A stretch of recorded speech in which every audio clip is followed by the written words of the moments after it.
Подобрена е здравствената состојба на затруените деца од Кумановската градинка Ангел Шајче. На детскиот одел при општата болница се хоспитализирани 5 деца, а бројката на затруени се искачи над 45.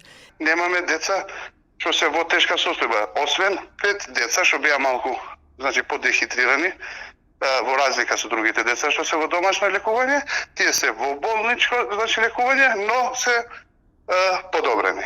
Од детскиот одел нагласуваат дека периодов активни се и вирусните инфекции, па двојно поголема е бројката на деца кои се јавуваат со слични симптоми, а кои не посетуваат градинка. Затоа велат да ги почекаме резултатите. Детскиот одел го посетиле и епидемиолози од Центарот за јавно здравје Куманово, при што Зеле Брисеви. Не е работа само за градинките, но сега овие се летни вируси, ние ги викаме, вирусни инфекции, што ние исто со чести течни столици, со повраќање, со температури, уште толку бројчено имаме деца, околу 80 да кажам, имаме деца што не одат во градинки. Да. Деца што се чуваат во домашни услови.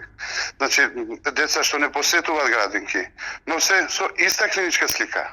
На расчистување на случајот работат Државниот санитарен и здравствен инспекторат, Агенцијата за храна и ветеринарство и епидемиолози од Центарот за јавно здравје Куманово. Земени се брисеви од неколку површини од трите објекти. По нивна одлука е затворена и кујната, во која што се подготвувале 350 оброци дневно. Забранети се за употреба и занималните во кои што биле групите во кои се регистрирани децата со симптоми на труење со храна. Резултатите ќе се знаат за неколку дена.